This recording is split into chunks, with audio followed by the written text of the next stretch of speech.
런던 가스펠 교회 주일 예배 오신 여러분들을 주님의 이름으로 환영합니다. 우리 서로 또 바쁘게 이 자리에 오신 분들도 있고 또 이 예배를 우리 모두 준비하느라 조금 분주한 마음이 있었겠지만 서로 눈을 보면서 또 반갑게 환영의 인사를 나누도록 하겠습니다. 잘 오셨습니다. 환영합니다. 여러분 너무 잘 오셨어요. 또 온라인으로 예배 드리시는 모든 분들도 환영합니다. 이 런던 가스펠 교회에서 또 하나님 기뻐하시는 찬양을 다 같이 이 시간 올려드리길 원합니다. 우리 함께 기도하시겠습니다. 하나님 아버지 감사합니다.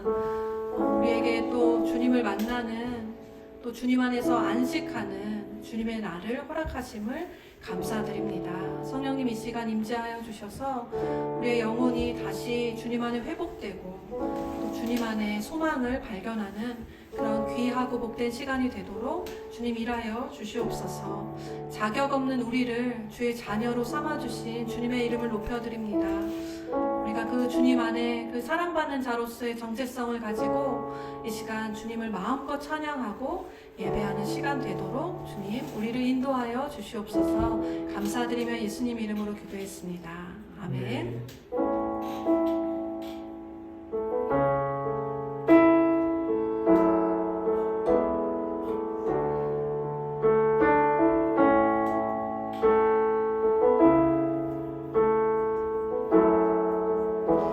찬양합시다. 자격 없는 날 왕께서 반기시네. 잃어버린 날 찾으신 그 사랑, 그 사랑. 독생자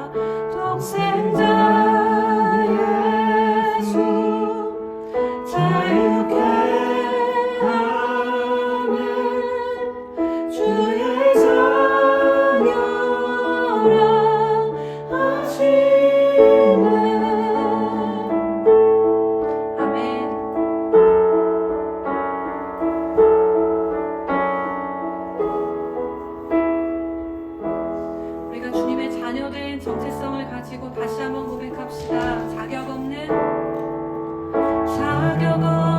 날 왕께서 반기시네. 잃어버린 날 찾으신 그 사랑,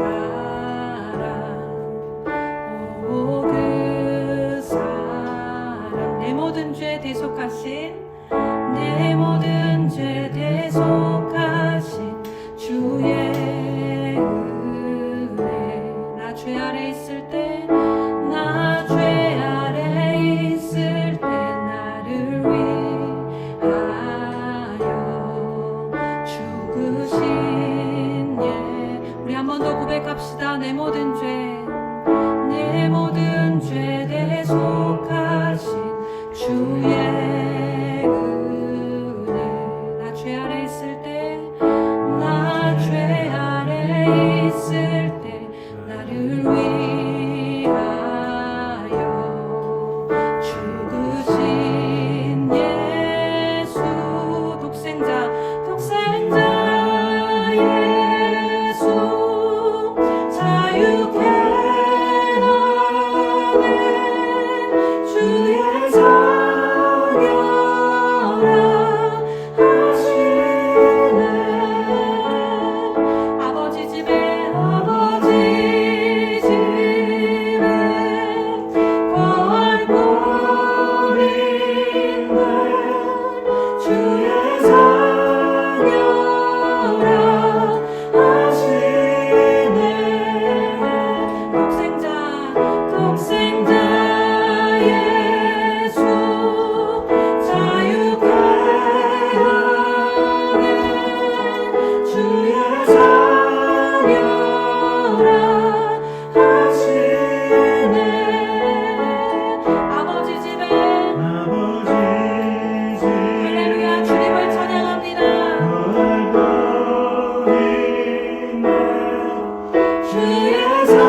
날 선별하시네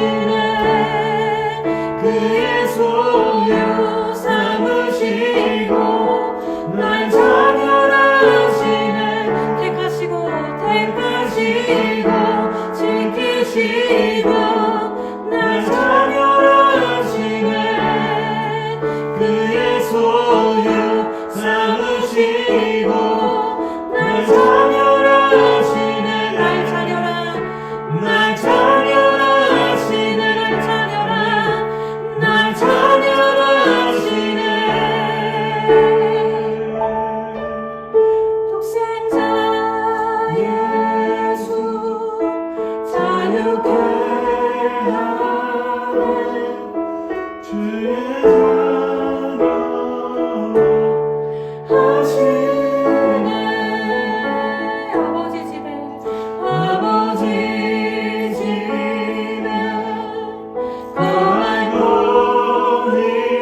있네 주의 자녀라 하시네 주의 자녀라 하시네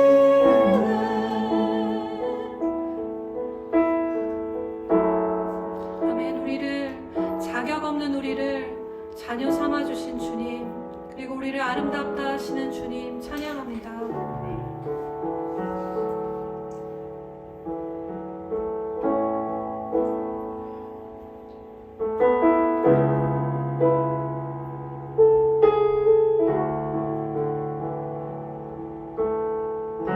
함께 고백합시다. 세상에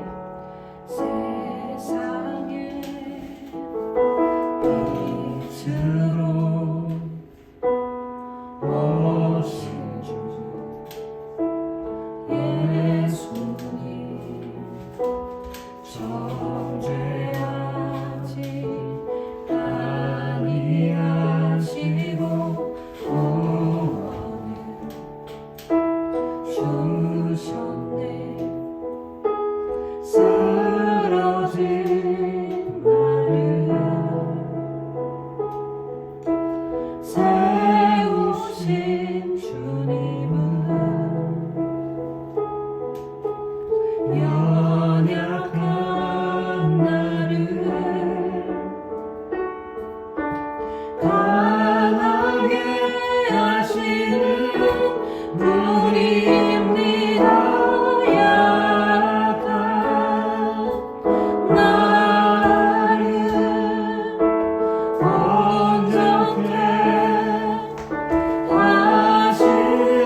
아침에 같이 나의 삶 비추시네. 변치 않는 주의 사랑 나의 삶 돌보시네. 매일 매일 새로운 그 사랑 매일 새로운 그 은혜 나를 새롭게 하시네. 매일 새롭게 하시네. 나를 새롭게 하시네. 다시 새롭게 하시네. 나를 새롭게 하시네. 다시 새롭게 하시네. 나를 새롭게 하시네.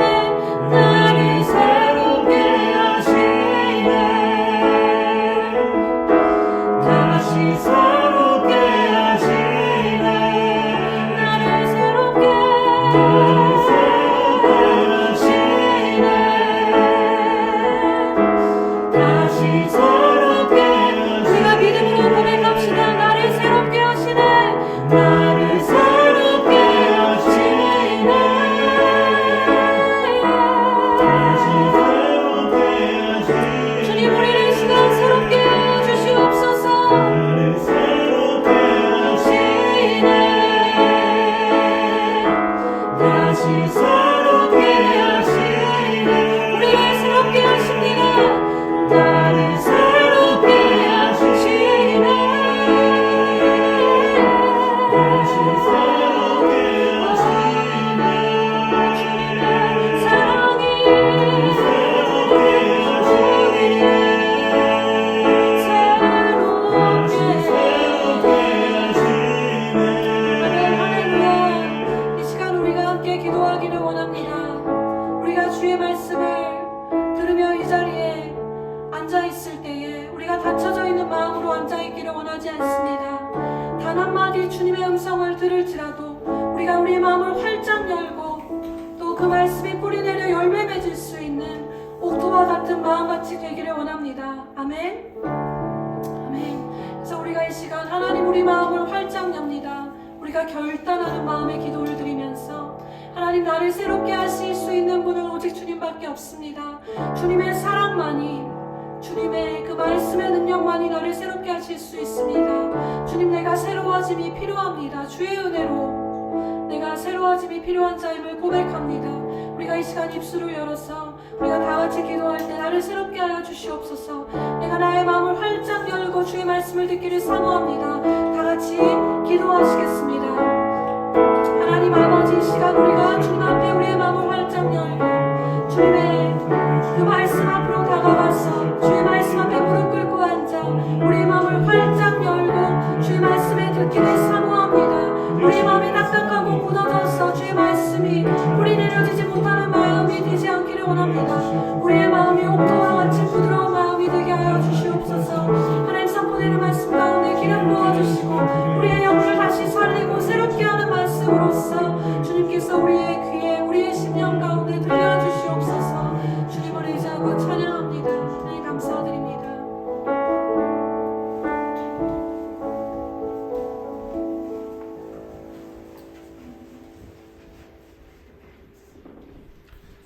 할렐루야. 아멘. 네. 한 주간 잘 지내셨나요? 네. 네. 우리 런던 가스펠교회 주일 예배 오신 여러분 진심으로 환영합니다. 이 시간 광고하는 시간인데 세 가지 광고가 있습니다. 첫 번째 광고는 지난 목요일 개청 예배 은혜롭게 잘 드렸습니다. 함께 기도해 주시고 또 마음으로 함께 해주셔서 감사합니다. 그리고 두 번째 광고는 우리 유튜브 그 런던 가스펠 교회 검색하시면 유튜브에서 검색하시면 매 주일마다 업데이트되는 주일 예배 함께 참석하실 수가 있습니다. 그리고 세 번째는 여러분 기도 제목이 있으시거나 또 런던 가스펠 교회에 대해서 궁금한 점이 있으신 분들은 이메일로 교회 이메일로 연락을 주시면 되는데요. gospel.church.london 그리고 @gmail.com 이쪽으로 연락을 주시면은 기도 제목이나 또 궁금하신 것 있으면 저희가 여기서 함께 읽고 기도하고 또 도움을 드리도록 하겠습니다. 네, 이 시간 우리 말씀 듣는 시간인데 우리 말씀 듣기 전에 늘 우리가 함께 부르는 찬양 오늘 이곳에 계신 성령님 찬양하시면서 말씀 가운데로 나아가시겠습니다. 오늘 이곳에 계신 성령님 우리에게 말씀하시고 우리 가르치소서 다진 우리의 마음 열어주시고 주의 빛으로 밝혀 우리 인도하소서 주님보다 앞서지 않고 겸손하게 주님의 말씀 기다리니 주님 손에 우리 드립니다. 사랑으로 인도하소서 사랑으로 말씀하소서 사랑으로 말씀하소서. 하나님 이 시간 우리가 말씀 가운데로 나아갑니다. 말씀을 전할 때 사람의 생각은 감추어 주시고 오직 주님의 뜻과 진리만 선포되고 드러나는 시간 되게 하여 주시옵소서. 특별히 말씀을 들을 때 닫힌 우리의 마음 열어주시고 성령께서 우리에게 말씀하시는 그 진리를 붙잡게 하여 주시옵소서.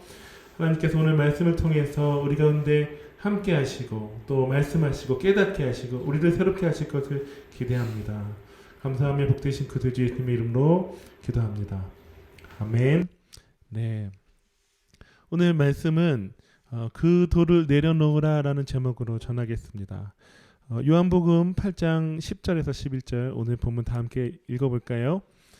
예수께서 일어나사 여자 외에 아무도 없는 것을 보시고 이르시되 여자여 너를 고발하던 그들이 어디 있느냐 너를 정죄한 자가 없느냐 대답하되 주여 없나이다. 예수께서 이르시되 나도 너를 정죄하지 아니하노니 가서 다시는 죄를 범하지 말라 하시니라. 아멘. 네, 오늘 말씀을 시작하면서 여러분에게 이런 질문을 좀 드리고 싶습니다. 한번 저를 보시겠어요? 여러분 행복하세요? 행복하세요? 우리 정예 형제님은 아주 행복하다고 이렇게 고개를 끄덕였는데 혹시 행복하지 않다면 그 이유가 무엇이라고 생각하십니까? 얼마 전에 미국의 한 그 여론 조사 기관에서 한국 사람들을 포함해서 17개 나라 사람들을 거의 2만 명을 대상으로 조사를 했어요. 행복에 대해서 삶의 중요한 가치에 대해서 질문을 했습니다. 삶에 있어서 가장 중요한 가치는 무엇인가? 그랬더니 다음과 같은 결과가 나왔습니다. 한번 화면 넘겨주시겠어요? 네, 그래서 뭐 1위, 2위, 3위 이렇게 순위가 나왔는데 한국은 뭐라고 말했냐면 삶에서 가장 중요한 가치, 물질적 행복. 그러니까 돈이 있어야지 가장 행복하다. 돈이 있어야지 행복할 수 있다. 이렇게 한국 사람들은 대답했어요. 나머지 사람들은 1위가 다 가족인데 한국 사람들은 돈이 있어야지 행복하다라고 대답을 했습니다. 돈이 많으면 행복한가요? 정효 형제님 돈 많으세요? 행복하다고 이렇게 고개를 끄덕였는데 돈 없는데 행복해요? 행복하다고 이렇게 하셨는데 돈이 많다고 한국 사람들은 우리는 그렇게 생각하지만 돈이 많은 어떤 스포츠 선수들 또 연예인들 또는 재벌들 행복한가요? 행복한 사람도 있겠지만 돈이 많은데 어떤 사람들은 마음이 아프기도 하고 어떤 사람 연예인들 보면은 마약하기도 하고 심지어는 어떤 사람들은 스스로 이렇게 세상을 떠나는 사람들도 있어요. 돈이 많다고 행복하다. 돈으로 행복을 살 수 있다? 그렇지 않다는 것입니다. 미국의 명문 대학 하버드 대학에서 조사를 했습니다. 75년 동안 연구를 했는데 행복에 대해서 연구를 했거든요.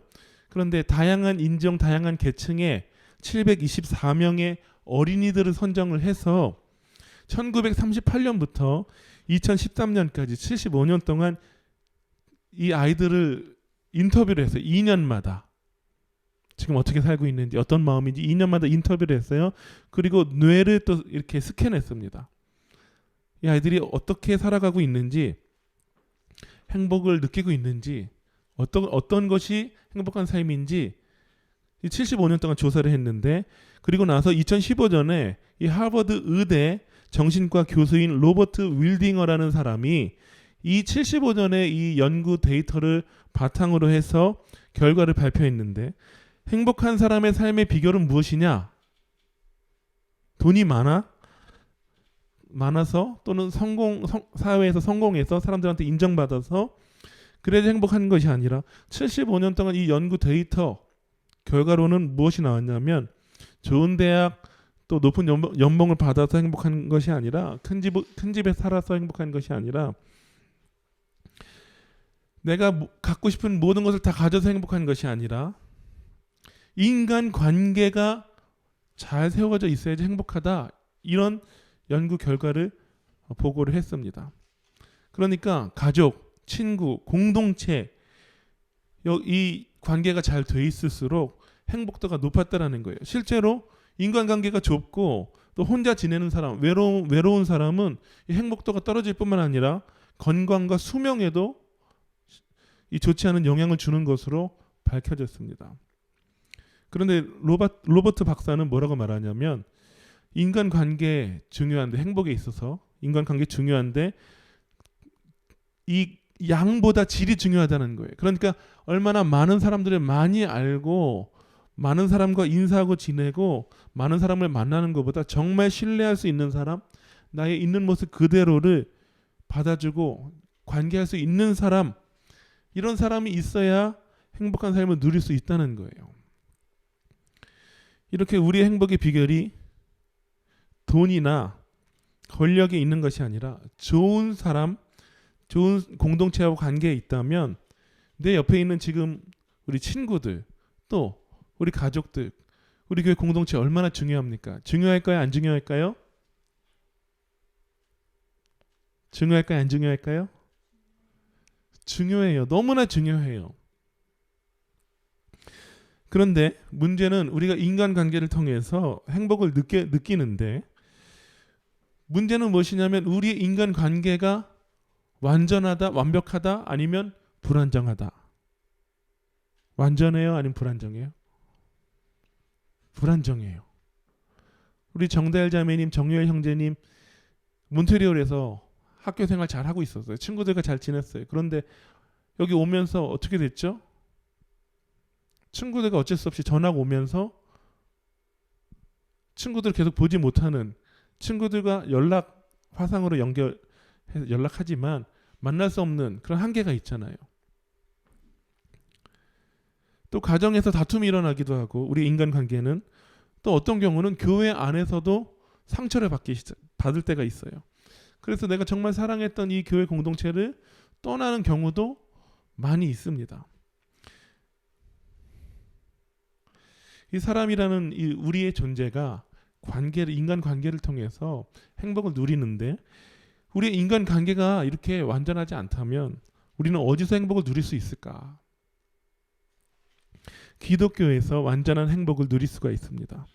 많은 사람들이 기독교를 어떻게 생각해요? 교회 다니는 것으로 생각해요. 교회 다니는 게 기독교인이 된다, 기독교를 믿는다라고 오해하는데, 기독교는 단지 교회에 왔다 갔다 하는 게 아닙니다. 기독교는, 한번 따라해 보실까요? 기독교는 하나님과의 관계다. 기독교는 어떤 종교 시스템이나 프로그램이 아니에요. 기독교는 관계입니다. 누구와의 관계? 하나님 아버지와의 관계. 이 관계를 통해서 하나님과 친밀함을 누리는 것이 바로 기독교예요. 그런데 하나님과 친밀한 관계를 누리려면 어떻게 해야 할까요? 하나님과 친밀함을 누리려면 어떻게 해야 할까요? 하나님을 알아야 돼요. 우리가 모르는 사람을 친하다고 할 수 있어요? 모르는 사람한테 우리의 마음을 열 수 있어요? 그렇지 않단 말이에요. 하나님을 알아야지 하나님과의 이 친밀한 관계를 누릴 수가 있습니다. 그러면 하나님을 어떻게 우리가 알 수 있느냐? 하나님은 예수님을 통해서 알 수 있어요. 예수님이 이 땅에 계셨을 때 어떤 일을 하셨냐면 하나님이 어떤 분이신지 당시에 유대인들이 사람들이 하나님에 대해서 다 잘 모르고 오해하고 있으니까 예수님께서 하신 일이 무엇이냐? 하나님이 어떤 분이신지 보여주고 깨닫게 하신 것이 바로 예수님이 하신 일이에요. 요한복음 14장 9절에서 10절 다 같이 읽어볼까요? 한번 넘겨주시겠어요? 요엘 형제님. 네. 예수께서 이르시되 빌립아 내가 이렇게 오래 너희와 함께 있으되 내가 나를 알지 못하느냐? 나를 본 자는 아버지를 보았거늘 어찌하여 아버지를 보이라 하느냐? 내가 아버지 안에 거하고 아버지는 내 안에 계신 것을 내가 믿지 아니하느냐? 내가 너희에게 이르는 말은 스스로 하는 것이 아니라 아버지께서 내 안에 계셔서 그의 일을 하시는 것이라. 아멘. 예수님께서 뭐라고 말씀하시냐면 나를 본 자는 하나님을 본 자다, 아버지를 본 자다 이렇게 말씀하고 있어요. 그러니까 예수님은 무엇을 보여주신다? 하나님을 보여주시는 거예요. 그리고 뭐라고 말씀하세요? 내가 하는 말은 내 안에 계신 아버지께서 하시는 말씀이다. 그러니까 하나님은 예수님을 통해서 하나님이 어떤 분이신지 보여주시고 예수님을 통해서 하나님이 하시고 싶은 말씀을 하시는 거예요. 그래서 예수님의 삶은 어떤 삶이냐? 하나님을 보여주는 삶이었어요. 그래서 성경을 통해서 우리가 예수님을 볼 때 예수님의 말씀과 예수님의 성품과 예수님의 이 삶을 보면 하나님이 어떤 분이신지 보이고 알고 깨닫게 되는 거예요. 오늘 본문에서 우리는 예수님을 통해서 하나님이 어떤 분이신지 알 수가 있어요. 어느 날 아침에 사람들이 한 여자를 끌고 예수님 앞에 탁 팽개칩니다. 이 여인이 어떤 여인이냐? 간음한 여인이에요. 우리 어린이들이 여기 있는데 간음이 뭔지 잘 모르겠지만 간음은 남편과 아내만 누릴 수 있는 기쁨을 다른 사람에게 줘버리는 거예요. 그게 굉장히 큰 죄입니다. 그래서 이 구약 성경에 보면은 이 간음한 죄 이런 큰 죄를 지은 사람은 어떻게 하라고 되어 있냐면 신명기 17장 5절에서 7절 너는 그 악을 행한 남자나 여자를 내 성문으로 끌어내고 그 남자나 여자를 돌로 쳐 죽이되 죽일 자를 두 사람이나 세 사람의 증언으로 죽일 것이요 한 사람의 증언으로는 죽이지 말 것이며 이런 자를 죽이기 위하여는 증인이 먼저 그에게 손을 댄 후에 뭇 백성이 손을 댈지니라. 너는 이와 같이 하여 너희 중에서 악을 제할지니라. 이렇게 큰 죄 어떻게 하라고 있어요? 돌로 치라고 되어 있어요. 그래서 당시에는 간음한 죄, 하나님 말고 다른 신을 섬기 우상 숭배한 죄 어떻게 해야 된다? 끌어내서 돌로 치라. 그런데 중요한 것이 있는데 많은 사람들이 성경을 읽고서 무엇을 생각하냐면 죄를 지은 사람은 돌로 쳐야 된다 이것만 생각해요. 그런데 성경을 자세히 보면 하나님께서 왜 이 말씀을 하시는지 알 수가 있어요. 돌로 쳐라, 사람을 죽여라. 하나님이 이런 목적으로 말씀하신 것이 아니라 7절 끝에 어떻게 되어 있어요? 7절 끝에 악을 제할지니라. 하나님이 원하시는 것은 무엇이냐면 사람을 돌로 치는 것이 아니에요. 하나님이 원하시는 것은 사람을 제거하시는 것이 아니라 악을 제거하기를 원하시는 거예요. 왜요? 죄는 우리와 하나님을 분리시켜요. 영원한 죽음에 이르게 합니다. 그래서 하나님은 우리를 사랑하시기 때문에 우리를 죽음에 이르게 하는 하나님과 분리되게 하는 이 죄를 제거해라 라고 말씀하시는 거예요. 그래서 이 말씀의 목적은 무엇이냐? 사람을 돌로 치라. 여기에 목적이 있는 것이 아니라 악을 제거해라. 사람을 살리기 위한 목적이 있는 것이 바로 이 말씀의 의미입니다. 그런데 많은 사람들이 어떻게 생각해요? 돌로 치는 것만 생각해요. 사람을 정죄하는 것만 생각해요. 오늘 본문에서 이 간음한 여인을 예수님께 이끌고 나온 이 사람들 어떤 사람들이었냐면 서기관들 그리고 바리새인들이었어요. 당시의 종교 지도자들, 당시 목사 같은 사람들이었어요. 그런데 어떻게 했어요? 예수님 앞에 이 여인, 이 죄지은 간음한 여인 팽개치고 나서 이렇게 말했습니다. 요한복음 8장 4절에서 5절. 예수께 말하되 선생이여 이 여자가 간음하다가 현장에서 잡혔나이다. 모세는 율법에 이러한 여자를 돌로 치라 명하였거니와 선생은 어떻게 말하겠나이까? 지금 뭐라고 말하고 있냐면 예수님께 이 사람들이 이 죄인을 돌로 쳐야 합니까? 살려야 합니까? 이렇게 말하고 있는 거예요. 우리가 아까 봤던 신명기 이 17장 말씀처럼 돌로 치라고 분명히 되어 있으니까 돌로 쳐야 합니까? 말아야 합니까? 지금 예수님께 이렇게 묻고 있는 거예요. 그런데 왜 이렇게 물었을까요? 요한복음 8장 6절 그들이 이렇게 말함은 고발할 조건을 얻고자 하여 예수를 시험하이러라. 예수께서 몸을 굽히사 손가락으로 땅에 쓰시니. 이 종교 지도자들이 이 여자 돌로 쳐야 됩니까? 아니면 살려야 됩니까? 이 말한 이유는 무엇이냐면 고발할 조건, 그러니까 예수님을 고발할 조건, 이 빌미거리를 찾아내기 위해서 이 질문을 한 거예요. 만약에 예수님께서 돌로 치지 마라 이러면 이 사람들은 예수님이 신명기 17장 이 모세의 율법을 어겼어요. 그래서 이 유대인의 법정 산헤드린 공회에 고발하려고 했습니다. 그런데 만약에 예수님이 돌로 치지 마라 라고 하시면 이 로마 법정인 이 빌라도 법정에 고발하려고 했을 거예요. 왜냐하면 당시 이 이스라엘은 어디에 지배를 받고 있었어요? 네, 로마의 지배를 받고 있었어요. 그래서 이스라엘은 사형을 집행할 수가 없었어요.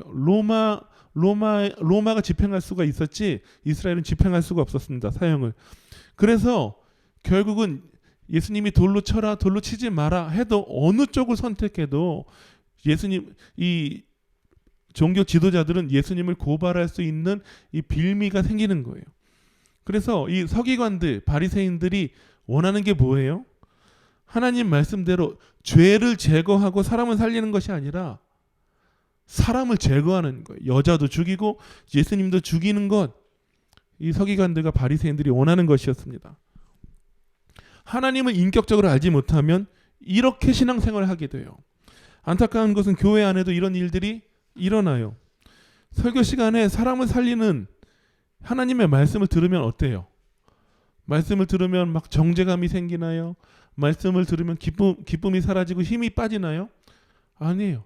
하나님의 말씀은 살아있어서 저의 날선 검처럼 이 의사의 칼처럼 우리를 살리는 거예요. 그런데 안타까운 것은 많은 설교가 사람들에게 정죄감을 주는 설교를 해요. 하나님 말씀을 가지고 다른 사람을 정죄하는 경우가 많이 있어요. 목사로서 그런 부분에 있어서 참 마음이 아픕니다. 그런 말씀 들으면 어떻게 돼요? 기쁨이 사라져요. 마음에 평안이 없어요. 깊은 정죄감 그리고 두려움과 낙심과 절망에 빠져 있습니다. 예전에 한 청년이 저에게 이런 질문을 했어요. 전도사님, 저는 차라리 예수님 믿기 전이 더 편했어요. 이런 질문했어요. 저는 예수님 믿기 전이 더 편했어요. 이렇게 말했습니다. 무슨 뜻인지 아시나요? 예수님 믿기 전에는 내 마음대로 죄를 지어도 내 마음 아무런 죄책감이나 정죄감이 없이 마음이 편했는데 이제는 예수님을 믿고 나서는 죄를 지으면 마음이 편하지 않다는 거예요. 더 큰 정죄감과 이 죄책감에 시달려서 힘들다고 말하는 것이었습니다. 여러분 어떻게 신앙생활을 하시나요? 기쁨으로 하나님의 자녀로 기쁘게 신앙생활을 하시나요? 아니면 매일 정죄감으로 무력감으로 죄책감으로 살아가고 있습니까? 하나님이 우리에게 원하시는 것은 무엇일까요? 우리가 하나님 믿고 나서 계속해서 이 죄책감과 정죄감에 시달려서 낙심하고 좌절하고 나는 안 되나 보다 이렇게 살아가기를 하나님 원하실까요? 아니죠. 맞아요. 아니에요. 하나님이 우리를 구원하신 이유는 무엇이냐? 우리가 죄인인 것을 깨닫고 계속 죄인의 정죄감과 자책감에 짓눌려서 살도록 우리를 구원하셨느냐?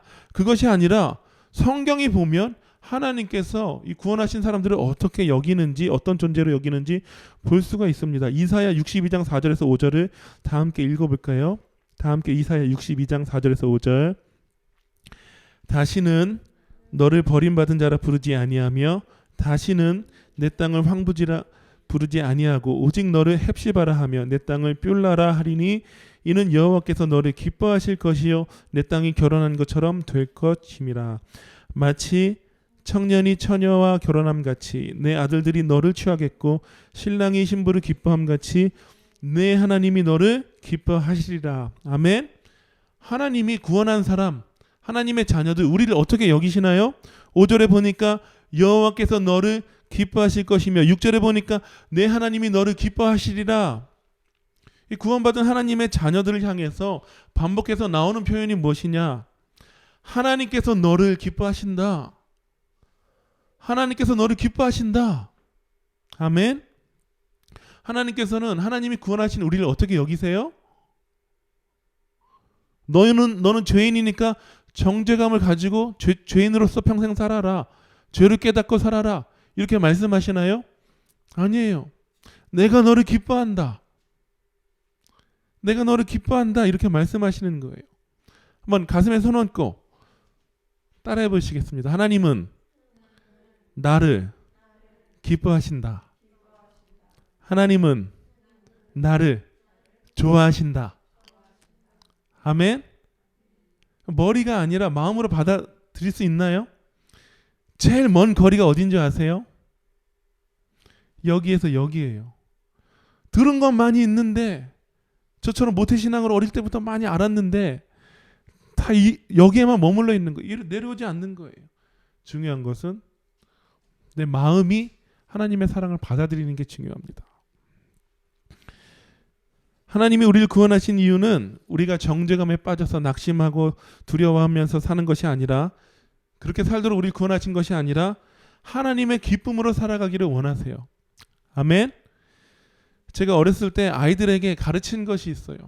아이들이 말을 하기 시작할 때부터 이 세 가지 문답을 하도록 가르쳤습니다.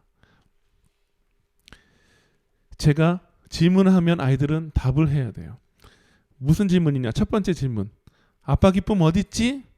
이렇게 제가 물어보면 어떻게 해야 돼요? 어떻게 해야 돼요? 우리 정달 자매님? 정유아 형제님 어떻게 해야 돼요? 아빠 기쁨 어디 있지? 이러면 여기 이렇게 대답해. 그리고 그러면 언제까지? 이렇게 물어보면, 두 번째 질문 언제까지 물어보면 언제까지나 영원히 이렇게 대답하도록 가르쳤어요. 이렇게 이 질문을 하고 대답하게 하게 한 이유는 무엇이냐? 아이들이 아빠에게 있어서 큰 기쁨이라는, 이 아이들 존재 자체가 기쁨이라는 것을 깨닫게 하기 위해서, 알게 하기 위해서, 느끼게 하기 위해서 이 질문을 가르쳤습니다. 그런데 세 번째 질문은 조금 달라요. 세 번째 질문은 뭐였죠? 벌레는 어디에나 있다. 제가 벌레는 물어보면 벌레는 어디에나 있다 이렇게 대답하도록 가르쳤거든요. 이 벌레는 어디에나 있다라는 이것을 가르쳐준 이유는 무엇일까요? 벌레가 어디에나 있지만, 이 세상에 문제들이 어디에나 있지만, 이 벌레가 우리를 죽이거나 우리를 심각하게 만들지 못하는 것처럼 문제 자체가 우리를 어렵게 하지 못한다. 그래서 하나님을 신뢰하며 담대하게 살아라, 이런 의미에서 벌레는 어디에나 있다. 문제에 너무 집중하지 마라.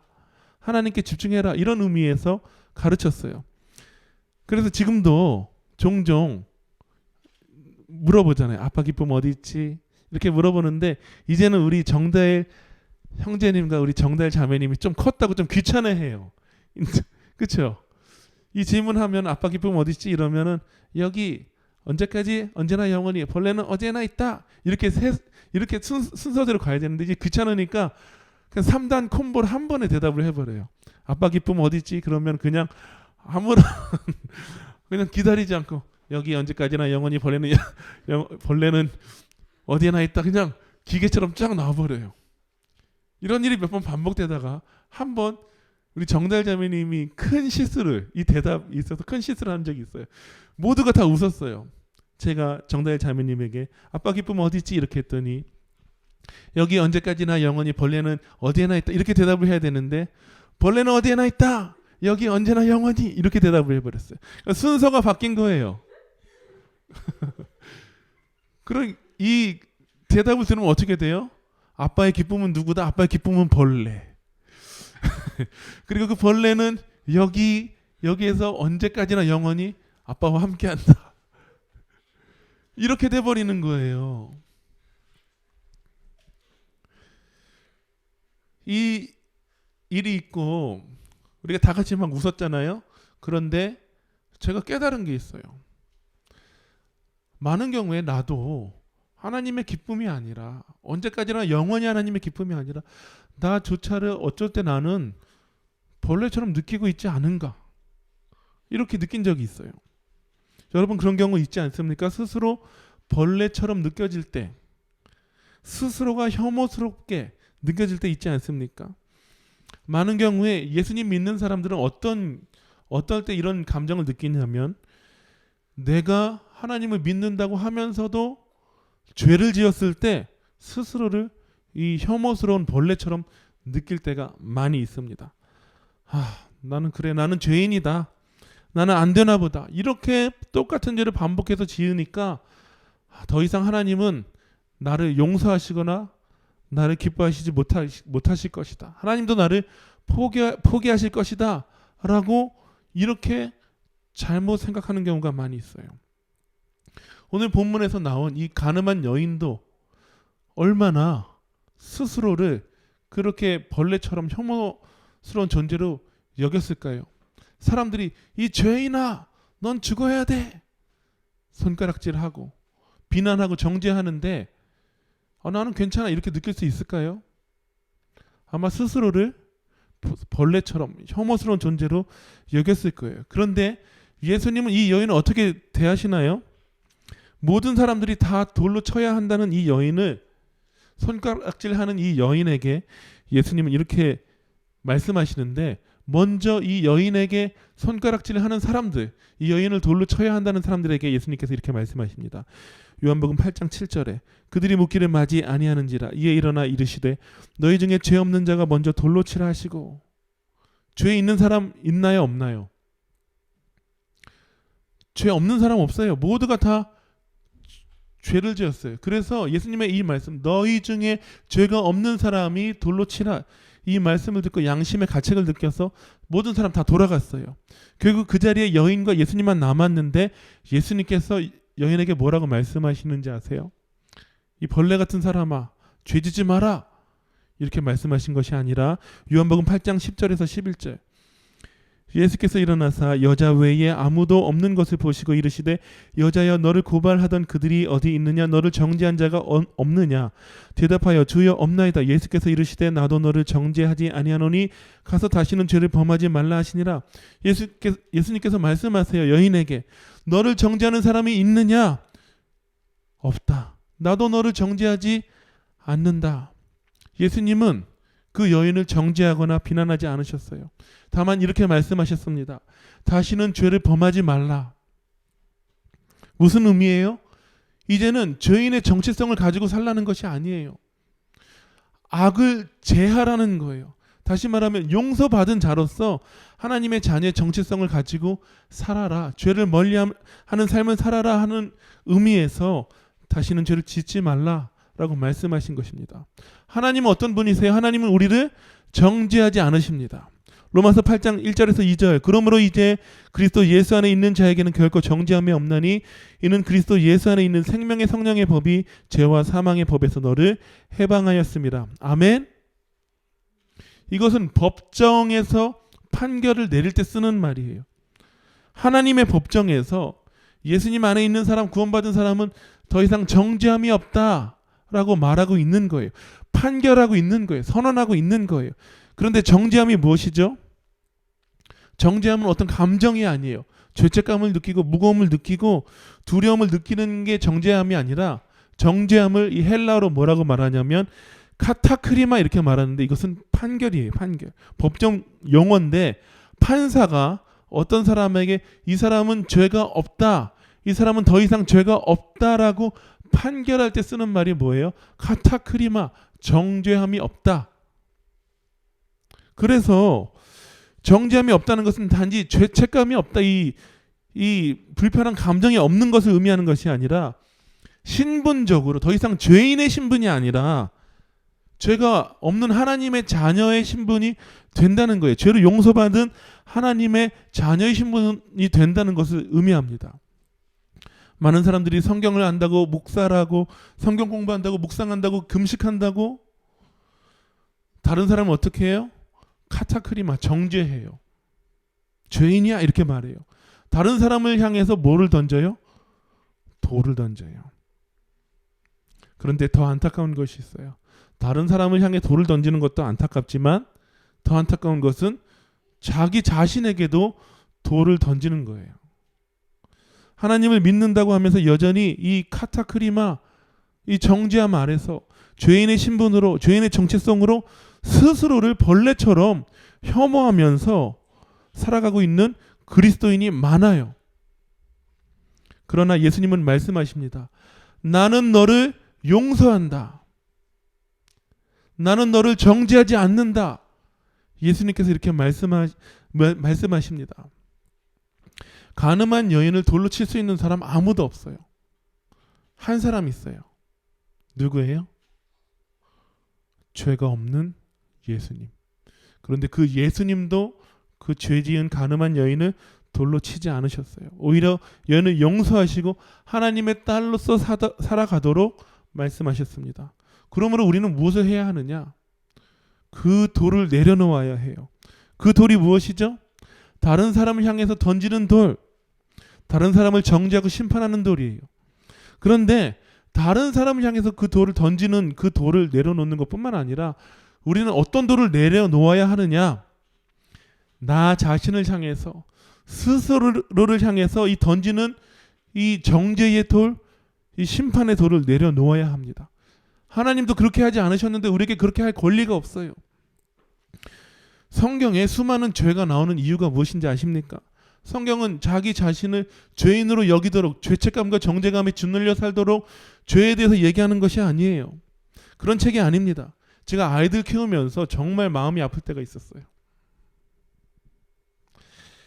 오래전에 저희 아이 중에 한 명이, 많지 않지만 둘 중에 한 명이 이런 얘기를 했어요. 아빠, 저는 나쁜 아이 같아요. 저 아빠 말도 잘 안 듣고 저 나쁜 아이 같아요. 울면서 이렇게 말했어요. 그런데 이 말을 듣고 진짜 마음이 아팠어요.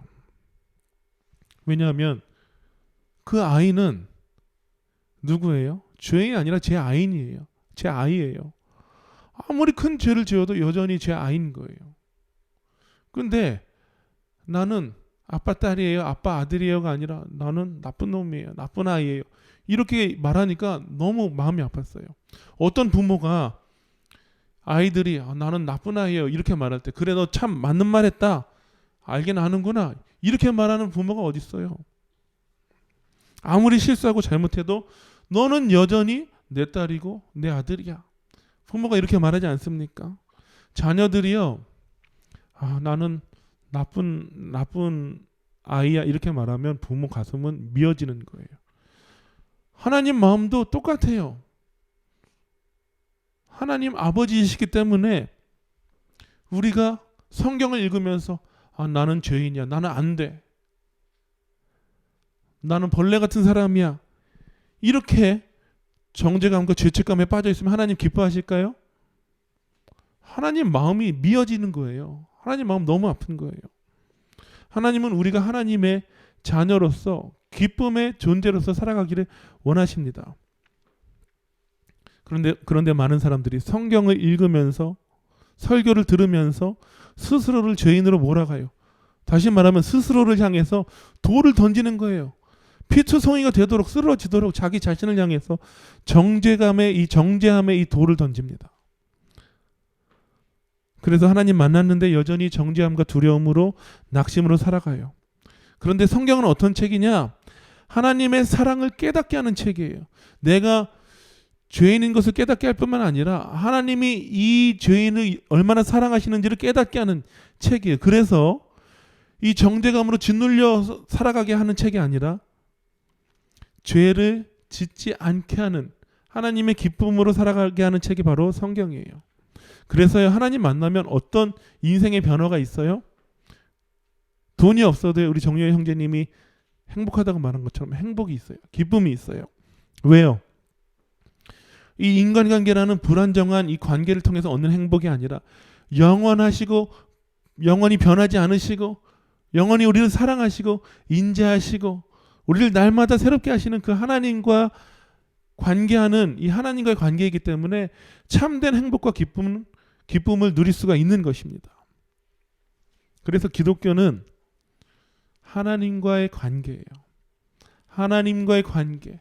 하나님이 나를 얼마나 사랑하시는지 깨닫고, 내가 비록 연약하고 부족할지라도 내 죄를 크게 보고 내 죄에 집중하는 것이 아니라 하나님의 사랑을 내 죄보다 더 크게 보고, 내 모든 문제보다 하나님의 사랑을 더 크게 보는 것, 이것이 바로 기독교예요. 그래서 우리는 죽어서 천국에 가는 것이 아니라, 죽어서 천국에 가야지만 기뻐하는 것이 아니라, 살아있을 때도 하나님 아버지와의 친밀한 관계를 누리면서 이 땅에서도, 이 벌레 많은, 문제 많은 이 땅에서도 천국과 같은 기쁨을 누리며 사는 것, 그것이 바로 그리스도인의 삶이라는 것입니다.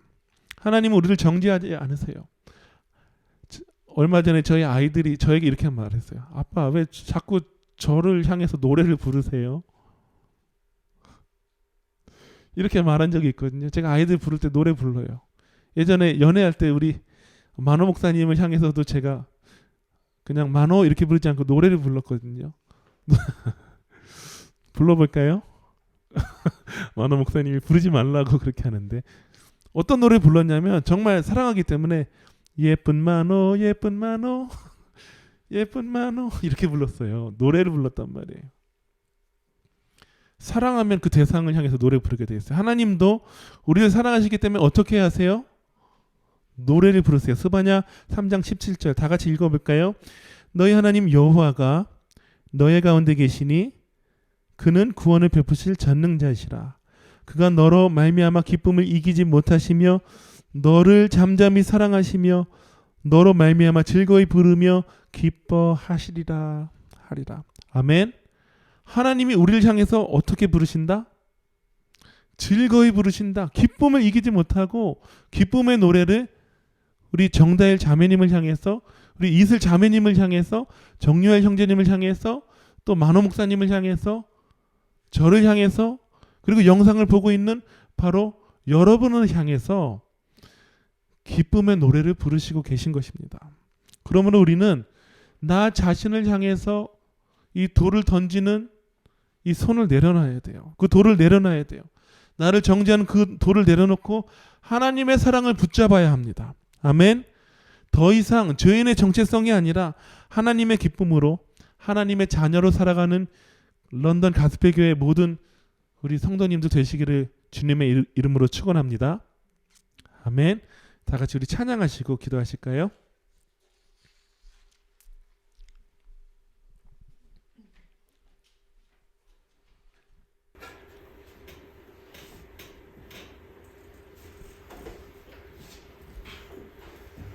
찬양하실 때 우리 어떤 죄인의 정체성에서 하나님의 자녀의 정체성으로 회복되는 역사가 있기를 원합니다. 우리 간절한 고백으로 좀 기도하기 원합니다. 나를 밝히는 주의 멜로디 그 노래 날 감싸네 원수로부터 나를 건지사 모든 두려움 사라져 두려움에 멍해봤네 두려움에 멍해봤네 난 주의 자녀라 두려움에 멍해봤네 두려움에 멍해봤네 난 주의 자녀라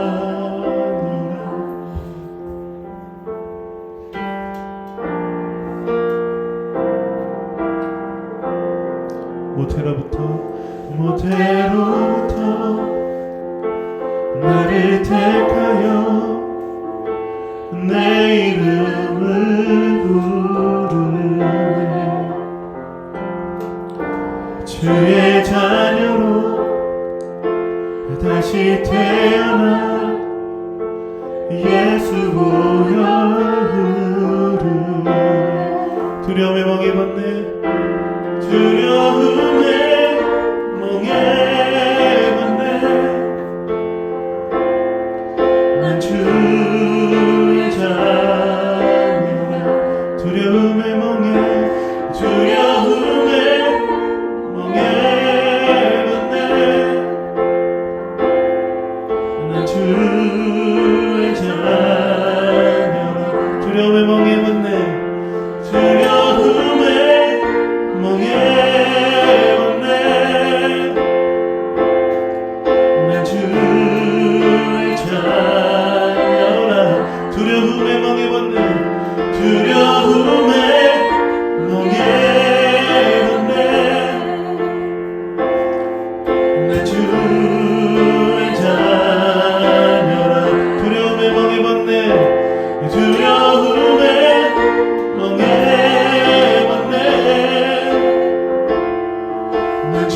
난 주의 자녀라. 난 주의 자녀라. 난 주의 자녀. 난 주의 자녀라. 우리 이 시간 두 손을 우리 마음에 모으고 기도하기 원합니다. 더 이상 죄인의 정체성으로 스스로에게 돌을 던지며 이 두려움의 멍에를 갖고 사는 것이 아니라 하나님의 자녀로 하나님의 기쁨으로 살아가길 원합니다. 이 땅에서도 하나님과 친밀함을 통해서 행복하기를 원합니다. 천국을 누리길 원합니다. 하나님, 나의 마음을 열어주셔서 하나님의 사랑을 깨닫게 하여 주시옵소서. 예수님을 통해서 보여주신 하나님 아버지가 어떤 분이신지 깨닫게 하여 주시옵소서. 머리로 하나님을 이해하는 것이 아니라 영혼으로, 우리의 마음으로 하나님의 사랑을 깨닫고 받아들이고 이해하게 하여 주시옵소서. 하나님의 사랑 안에서 우리의 삶이 완전히 새롭게 되게 하여 주시옵소서. 왕의 자녀로서 살아가는 우리 모두 되게 하여 주시옵소서. 다같이 기도하시겠습니다. 하나님 감사합니다. 하나님, 우리를 죄인으로 또 멍에를 맨 종으로 여기는 것이 아니라 하나님의 자녀로 불러주시니 감사합니다. 하나님의 기쁨으로, 하나님이 기뻐하시는 존재로 불러주시니 감사합니다. 우리가 날마다 우리의 죄에 주목하지 않게 하여 주시고 우리의 문제에 주목하지 않게 하여 주시고 우리를 사랑하시는 그 하나님께 주목하게 하여 주시옵소서. 하나님의 사랑을 붙잡게 하여 주시옵소서. 나 스스로를 정죄하는 그 돌을 내려놓고 우리를 일으켜 세우시는 그 사랑의 손을 붙잡게 하여 주시옵소서. 하나님의 사랑 안에서 하나님의 자녀로서 하나님의 행복으로서 하나님이 기쁘시게 부르는 그 노래로서 살아가는 하나님의 멜로디로서 살아가는 우리 모두가 되게 하여 주시옵소서. 그래서 우리의 삶이 하나님과 친밀함을 통해서 기쁨을 누리는 삶이 되게 하여 주시고 만족을 누리는 삶이 되게 하여 주시옵소서. 평안을 누리는 삶이 되게 하여 주시옵소서. 참된 그리스도인으로 살아가는 우리 모두가 되게 하여 주시옵소서. 하나님, 우리를 정죄하지 않으시고 우리를 심판하지 않으시고 하나님의 자녀라, 하나님의 기쁨이라, 하나님의 노래라고 말씀하시니 감사합니다. 하나님, 이 진리를 깨닫고 누리고 맛보고 경험하게 하여 주시옵소서. 두려움으로 살아가는 것이 아니라 불안함으로 살아가는 것이 아니라 자기 자신에 대한 낙심과 절망으로 살아가는 것이 아니라 하나님과의 관계를 통해서 참된 만족과 평안과 기쁨을 누리는 하나님의 자녀로 살아가는 우리 모두가 되게 하여 주시옵소서. 우리를 사랑하시는 주님을 신뢰하게 하여 주시옵소서. 주님을 찬양하며 모든 영광을 올려드리며 감사하며 복되신 구세주 예수님의 이름으로 기도합니다. 아멘. 네, 이 시간 우리 준비하신 예물 찬양하시면서 하나님께 드리시겠습니다.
하나님 감사합니다.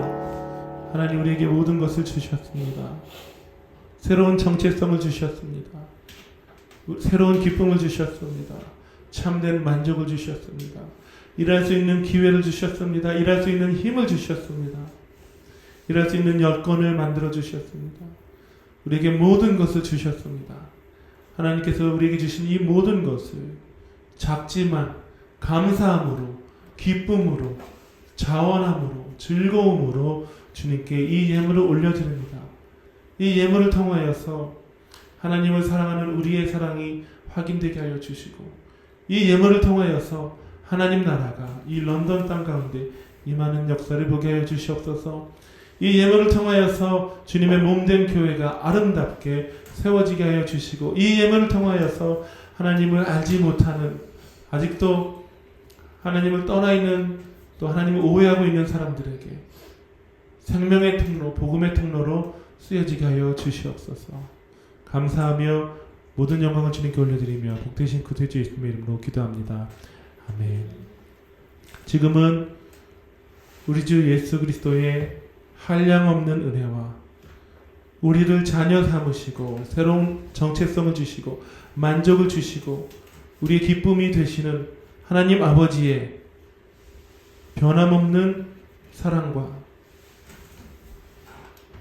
우리 가운데 계셔서 역사하시고 교통하시고 감동시키시는 성령님의 능력이 이제부터 영원까지 우리 런던 가스펠 교회 하나님의 자녀들 위해 영원토록 함께 있을지어다. 아멘.